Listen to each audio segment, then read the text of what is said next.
Hi Commissioner, welcome to Edinburgh. It's terrific to have you here, and we're very grateful to you for having made the trip up to Scotland to talk to the Asia Scotland Institute this evening.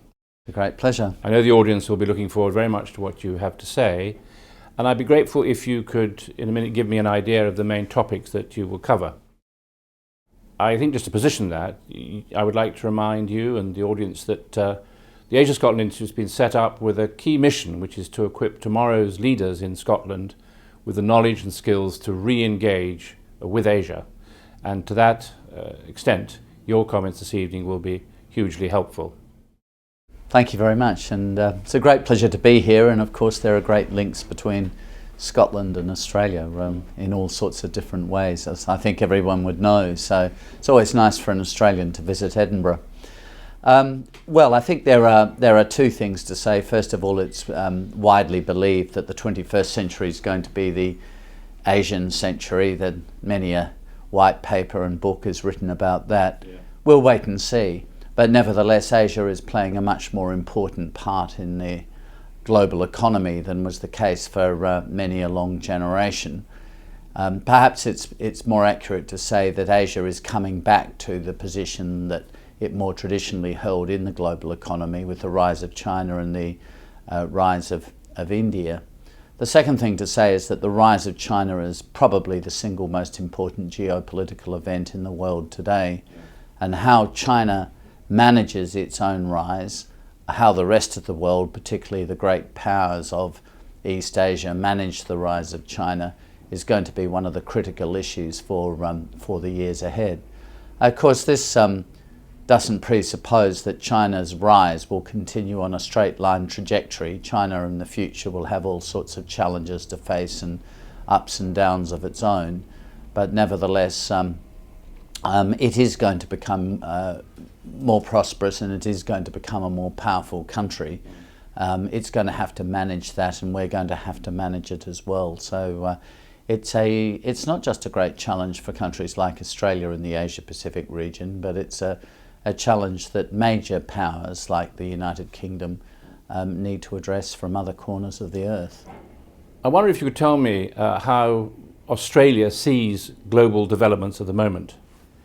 There are developments obviously in the United States with the referendum to do with Europe, and then obviously the effect of their relationships on the Asia Pacific region. What's your view and thinking on that?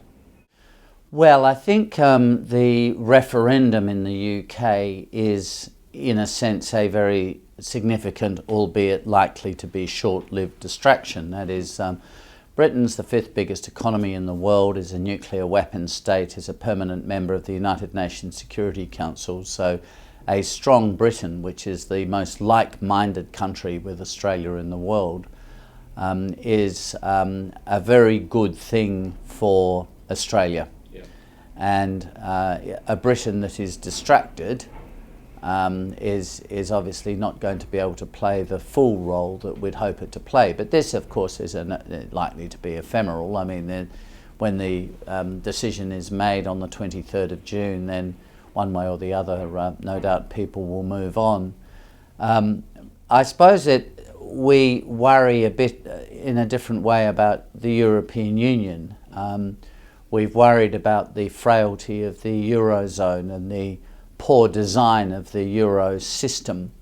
And of course the bailouts have been hugely expensive. The disruptions within Eurozone economies, but particularly obviously Greece, but Spain and Ireland and Portugal have been very painful.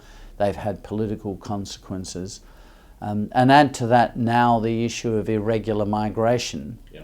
And one of the things you're seeing in response to that in Europe is a fracturing of the unity of the European Union on the one hand, and on the other the rise of extremist political groups and parties, and a reversion to a stronger sense of nationalism. So I suppose our observation is that all is not as well as it could be in the European Union. And well, I suppose if Britain leaves the European Union, that will be a body blow to the European Union at a time when it's fairly fragile. It'll lose its strongest geopolitical member and it's second biggest economy. So there's some uncertainty about the European Union, and therefore that has implications for the extent to which Europe can play a role in the architecture of the Asia-Pacific region. With the Americans, the United States has, they originally used the term pivoted to Asia. Well, they've given in their foreign policy and in their strategic policy a lot of emphasis to Asia, and we very much welcome that, reinforcing their alliances, making sure they have appropriate assets deployed to Asia. They've been a key player in negotiating the Trans-Pacific Partnership, the free trade agreement for the Asia-Pacific region. Yeah. So their energy in the Asia-Pacific region has been very much welcomed by Australia.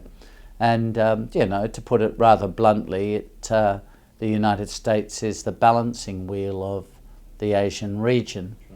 So every 4 years they have a presidential election, and every 4 years that throws up some uncertainty. So we don't even know who the major party nominees are going to be, and I suppose there's a prospect of an independent running. You just don't know. So there's a way to go there, and I don't suppose it's really appropriate for us to give character references to all the candidates. Probably not. Although privately we have given them character references. You were Australia's longest serving foreign minister, and a great deal of events occurred during your tenure of that position. And I wonder if you could give some reflections on that. Well, some of them get forgotten quickly. Events do get forgotten quickly as the media cycle moves on to the next fashionable saga in life. But the first major event we had was the Asian economic crisis in 97-98, which created great instability through what had previously been a growing level of prosperity in Asia. Yeah. You had Indonesia, our next door neighbour's GDP declined by 14% in 1 year. The collapse of the Suharto administration, which had been in power since the mid-1960s, and the ushering in by Suharto's successor, President Habibie, of democracy in Indonesia, making Indonesia the third largest democracy in the world, the fourth most populous country. So, this was, on balance, a painful process for Indonesia, but a transition that we welcomed, and I think since then Indonesia has been an easier partner for us. But coming out of that was the huge upheaval over East Timor and the intervention by Australia to stabilise the situation on the ground after the referendum. We had 9/11. And the consequences of that, yes, indeed. We had the war in Afghanistan, which we contributed to, the war in Iraq, which we contributed to. We've had in the Pacific region upheavals of one kind or another, particularly in Fiji and the Solomon Islands.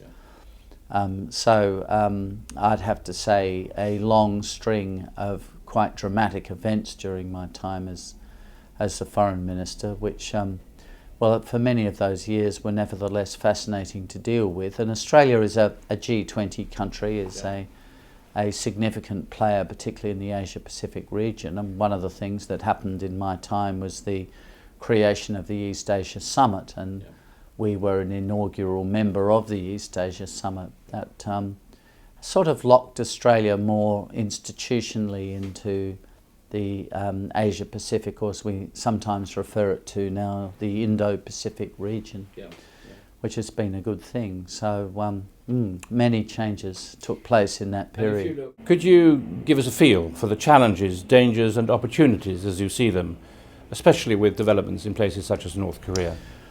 Well, there are a variety of dangers and risks. I think the risk of miscalculation in the South China Sea, attempts by countries to try to resolve long-standing territorial disputes through military rather than diplomatic means. It's very regrettable. The nuclear and missile programs in North Korea are obviously troublesome. The aggressive rhetoric of the regime in Pyongyang, the incapacity of anybody really to get them to see sense and to behave in a more constructive way. I mean, that includes efforts by China to do so. Yeah. It's a risk. I mean, risk might not be the right word, but it's troubling, yeah, that a country would behave like that. And there are always long-standing issues, you know, of for example, violent extremism in southern Philippines. Small cells of it, but cells of it in Indonesia. I mean, we all suffered from the Bali bombings, yes, in 2002 and then again in 2004. Yeah. Out of 240 million people in Indonesia, not many of those people are radicalized or violent extremists, but some are. And you know, that's quite a preoccupation for us. So there are always issues to deal with. I mean, you're dealing with a part of the world where there are ancient rivalries. Yeah. That range from the rivalries between China and Japan through to historic tensions between countries like Thailand and, as we used to call it, Burma. We now say Myanmar. Yeah. Not that that's manifesting itself anymore. And so, you know, there are always issues, but we can be optimistic.